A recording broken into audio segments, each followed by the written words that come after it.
The stars above the planet Varel shone cold and distant, like tiny silver eyes watching silently. The Arathi city below was quiet, but not peaceful. Lights flickered in tall towers, and the hum of machines filled the air. Smoke rose from some of the streets, and the smell of burning metal drifted on the wind. Everywhere, there was fear. In the council hall, leaders of the Arathi gathered.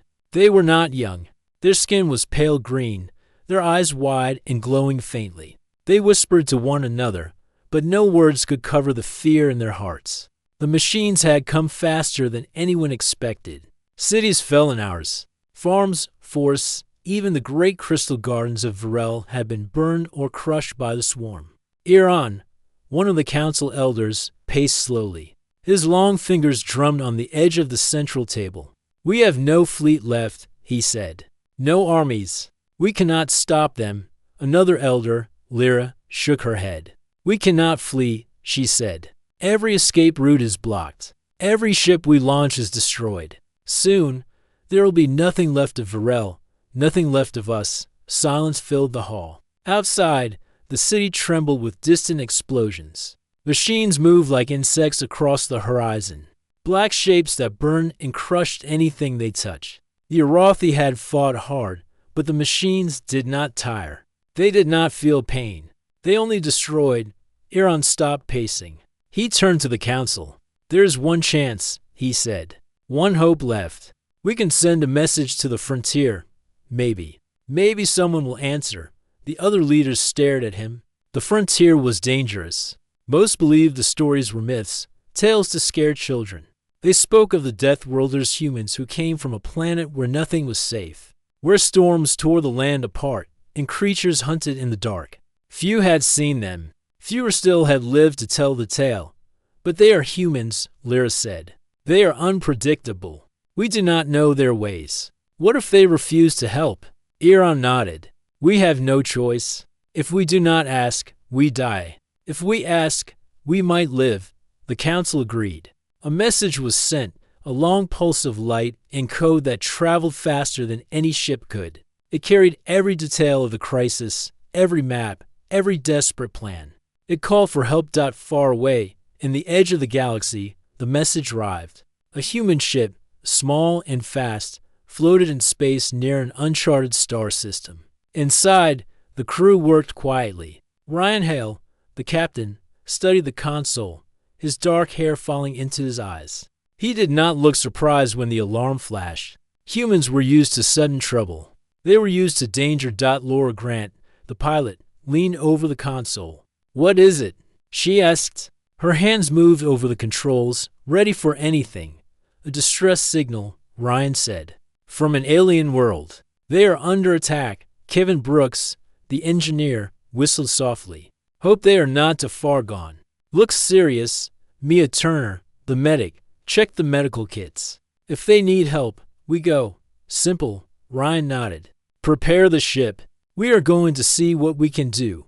The humans were not heroes by choice. They were explorers, survivors, and sometimes warriors. They were called Deathworlders because their home planet made them strong, clever, and fearless.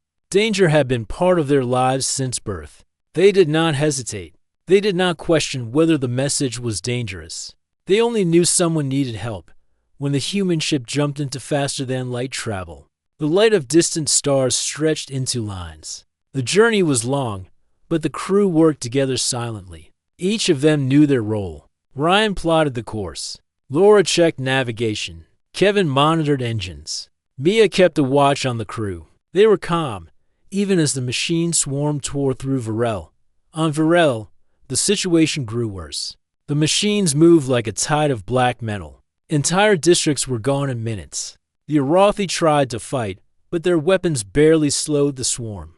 People ran, carrying what little they could save. Others stayed behind, hoping to protect homes that no longer existed. A young Arathi named Neela crouched behind a fallen tower. She held a small child close, her eyes wide. She had heard the rumors of humans. She had not believed them. But now, as the sky burned with fire and smoke, she wished desperately that the myths were true. In the council hall, Iran sent another message, updating the humans on the situation.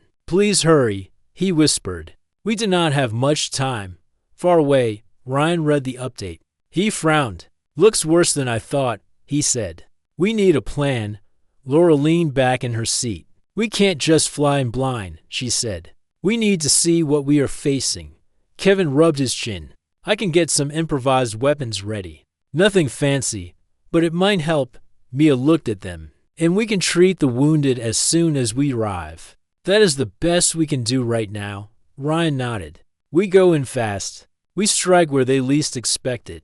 And we protect the people we can. As the human ship approached Varel, the Arathi watched from their towers. They had never seen humans before.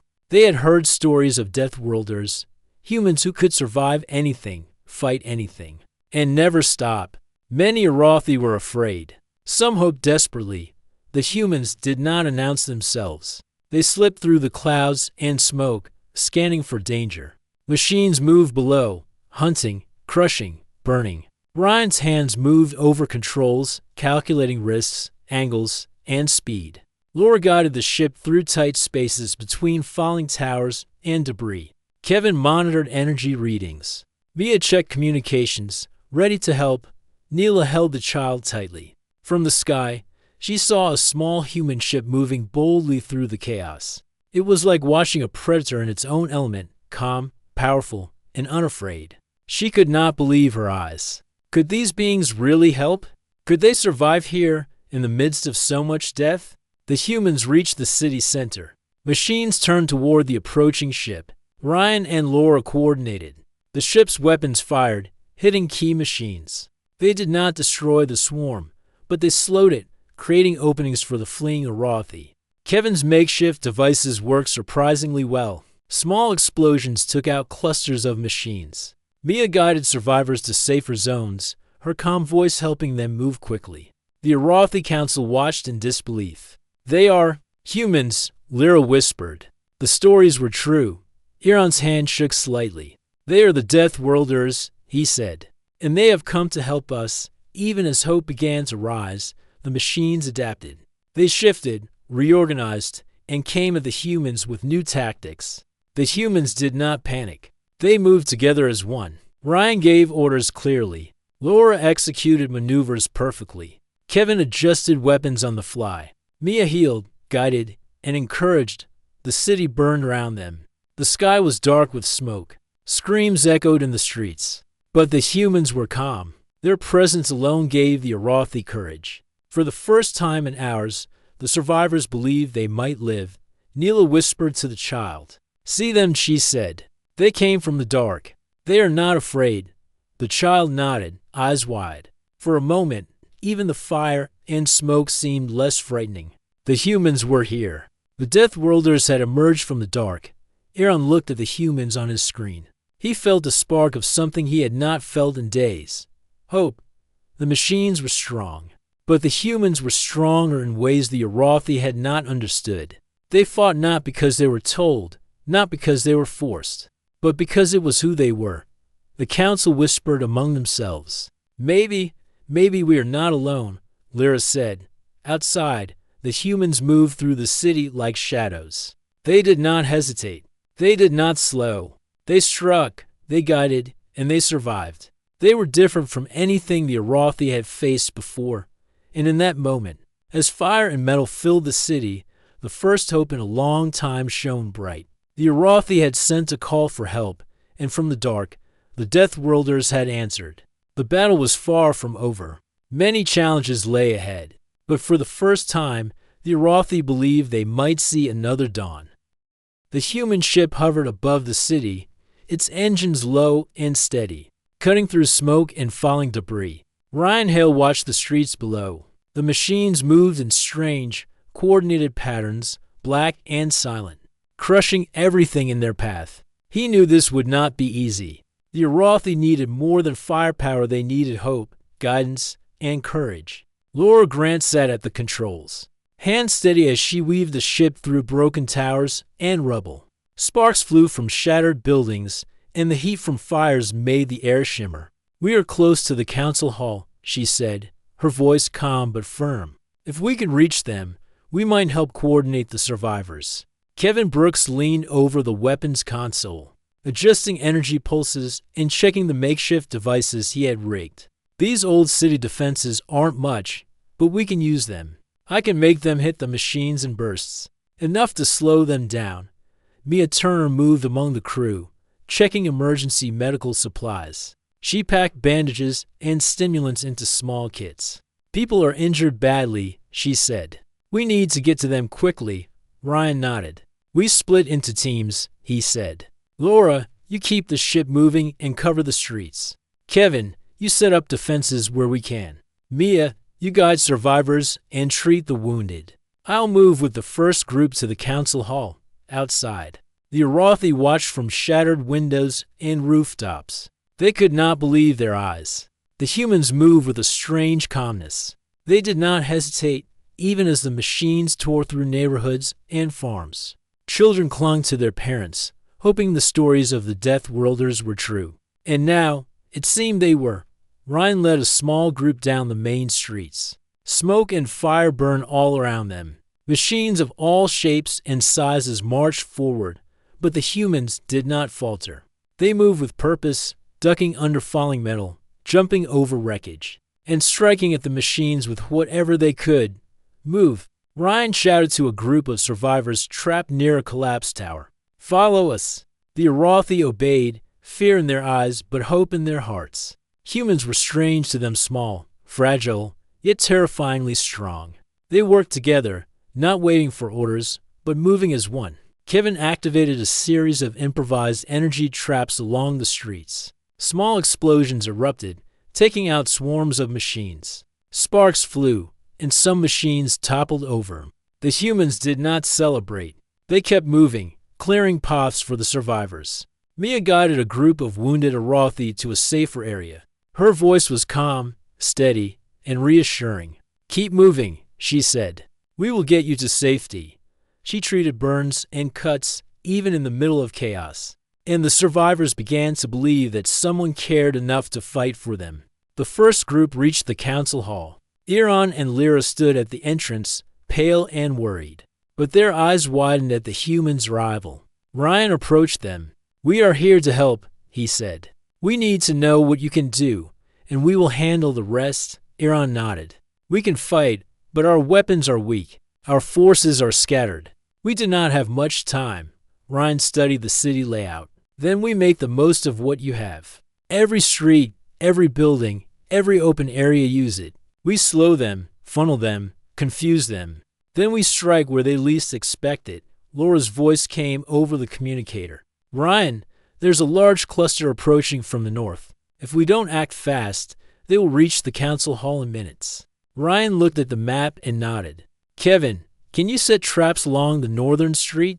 Kevin's fingers flew over the controls. I can rig some power pulses and make them detonate remotely. Should slow the machines down, at least for a while.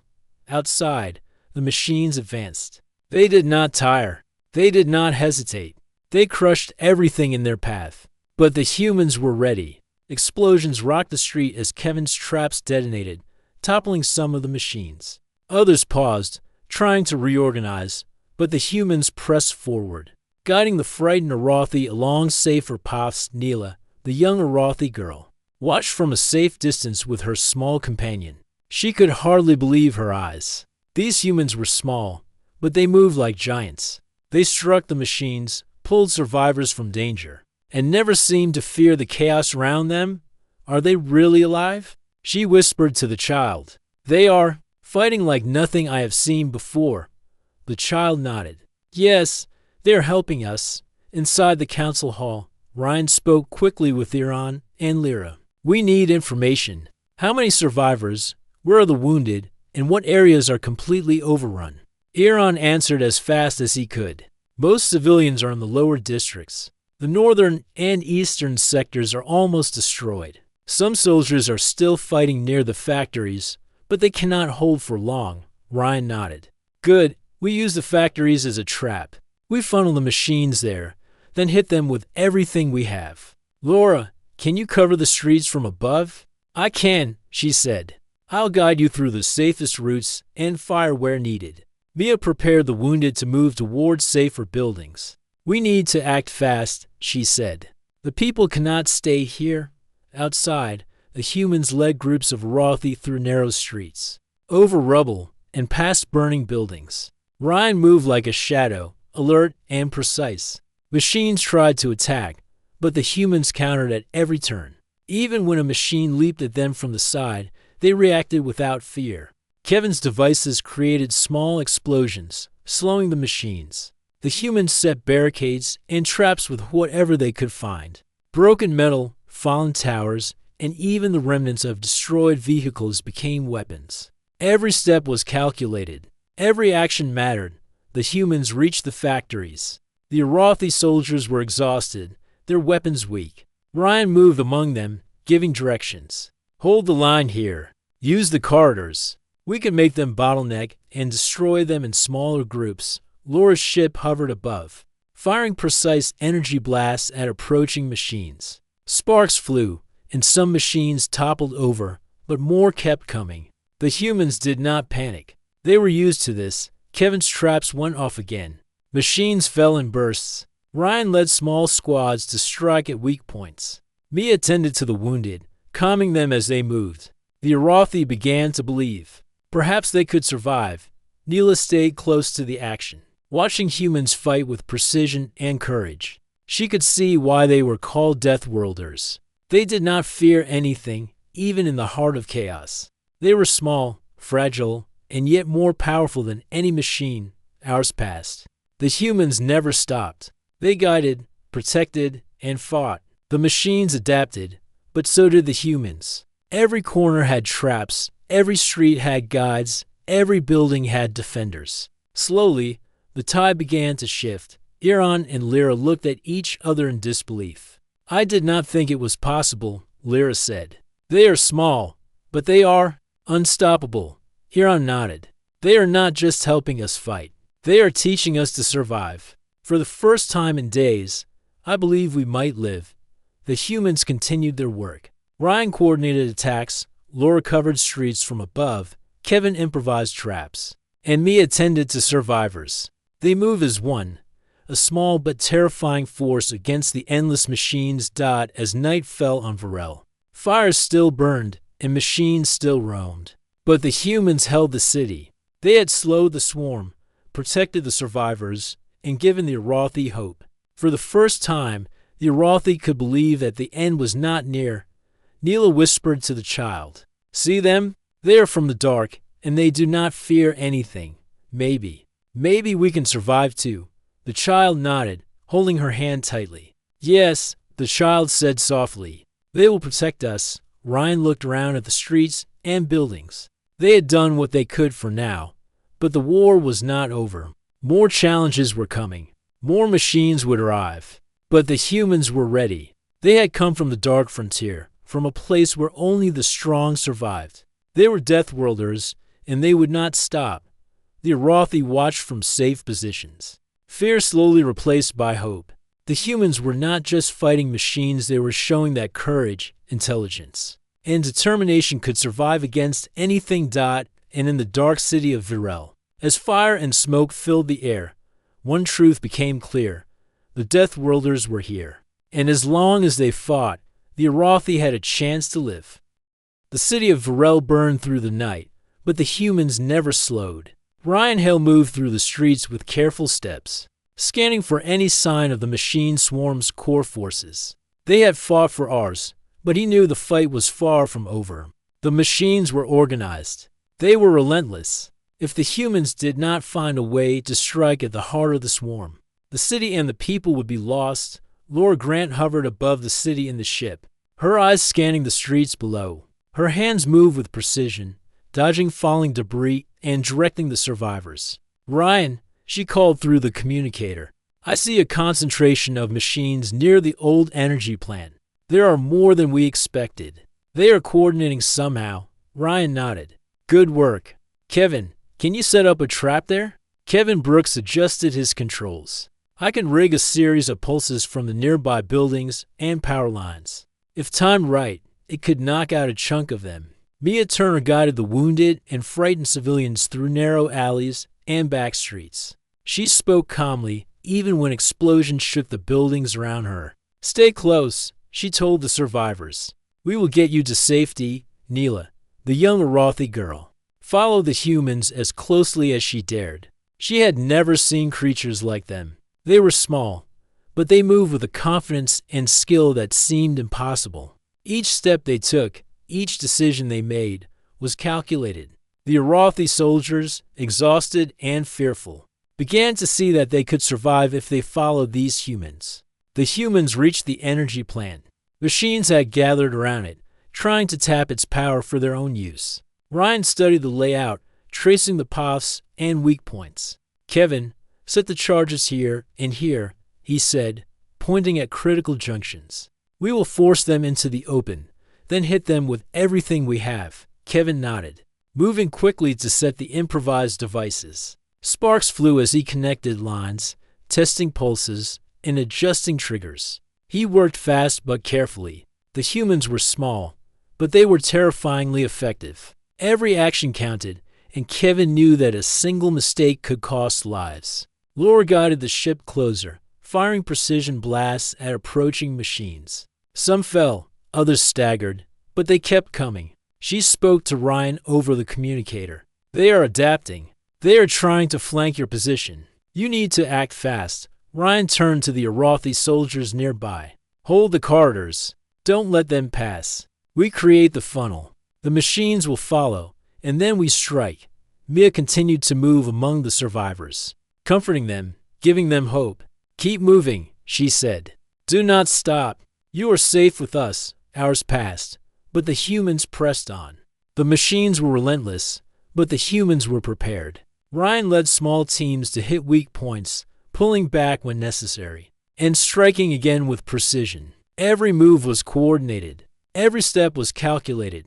The energy plant became the center of the battle. Kevin's devices went off, causing explosions that toppled several machines. The humans moved quickly, taking advantage of the chaos. Laura fired from above, targeting weak points. Mia helped survivors escape through secret passages. Ryan and his team struck at the machines directly, using their small size and agility to their advantage. The Arathi soldiers watched in awe. They had fought bravely before, but the humans were different. They were not afraid, even when surrounded. They struck hard, pulled back, and struck again. Slowly, the tide began to turn. Neela could not believe what she saw. The humans were small, yet they commanded the battlefield.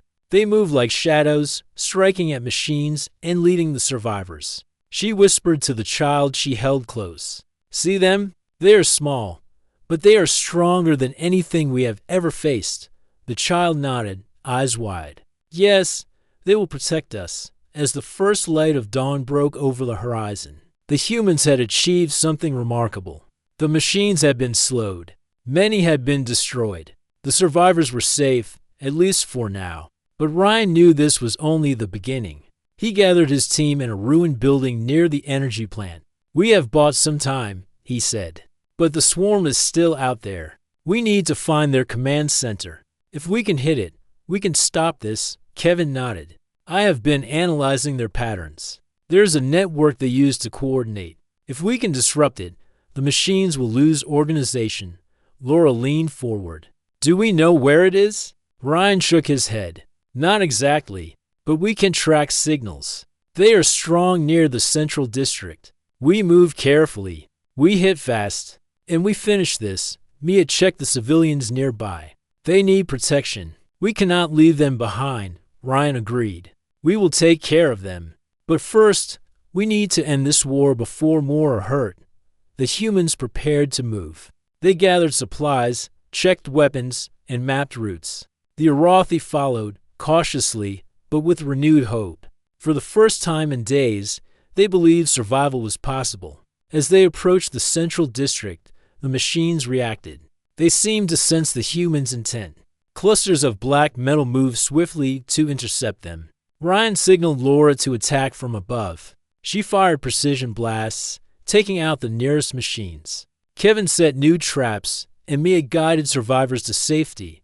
The humans pressed forward, moving with skill and determination. The Arathi soldiers followed, inspired by the humans' courage. Every step forward was hard, every street dangerous, but the humans did not falter. They reached a large building, dark and imposing. Kevin scanned it. "This could be it," he said. "The source of the command signals." Ryan nodded.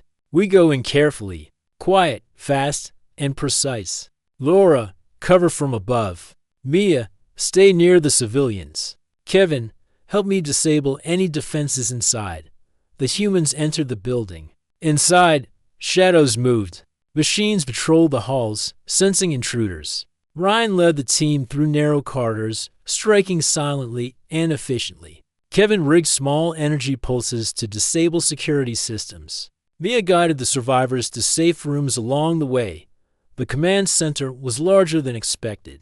A network of machines surrounded a central core, pulsing with energy. Ryan studied it carefully. "This is it," he said. "We hit the core, and the swarm will collapse." Kevin prepared his devices. "I can overload the energy flow, but we need to time it perfectly." Laura's voice came from above. "I see incoming clusters. You have to act now." Ryan nodded. "Do it." The energy pulses went off. The core shimmered and sparked. Machines around it faltered. Ryan and his team struck quickly, disabling defenses and moving toward the central node. The machines tried to reorganize, but they were confused. Kevin adjusted the devices, pushing the core into overload. Sparks flew, machines toppled, and the building shook violently. Outside, Laura fired from above, taking out the remaining clusters. Mia guided survivors out of danger. Slowly, the machines outside began to retreat, disorganized and scattered. The humans had done the impossible. The command center was destroyed. The swarm had lost coordination. For the first time, the Arathi could believe they had a chance to survive. Iran and Lyra watched from a safe distance. "I cannot believe it," Lyra said. "They have done what we could not even imagine." Iran nodded. "They are not just helping us. They are showing us how to fight, how to survive, and how to hope." Neela held the child close, tears in her eyes. "They are amazing," she whispered. "The stories were true. The Deathworlders came from the dark, and they have saved us." Ryan looked around at his team. They were tired, bruised, and burned, but their faces held calm determination. They had come from the edge of the galaxy, faced overwhelming danger, and prevailed. The city of Varel was still in ruins, but for the first time, light returned to the streets. Survivors emerged from hiding places, cautiously at first, then with growing confidence. They saw the humans moving among them, calm and fearless. The humans had not just fought machines, they had given the Arathi something more. Courage, hope, and the knowledge that even in the darkest moments, survival was possible. Ryan spoke to the Arathi Council. "This is not the end. There are more machines out there, but we have a chance. We know how to fight them, and we will keep fighting, together." The council nodded, finally understanding. The humans were small, but their strength lay in their courage, intelligence, and unyielding determination. They were Deathworlders, survivors of a harsh planet, and they had come to show the galaxy that no challenge was too great. As the first true dawn rose over the city, the Arathi began to rebuild. Streets were cleared, survivors helped, and defenses strengthened. The humans did not leave. They stayed, guiding, protecting, and teaching. Neela looked at Ryan and his team. "They came from the dark," she said softly, "and they will not leave us alone. We are not afraid anymore." Ryan smiled quietly as he watched the humans and the Arathi working together. They had faced the impossible, and they had survived. The Deathworlders had proven once again why they were feared, respected, and admired across the stars. The battle was not over, but the humans had shown the way. The Arathi would survive, and from the dark frontier, the Deathworlders would continue to fight, unstoppable, unafraid, and ready for whatever came next.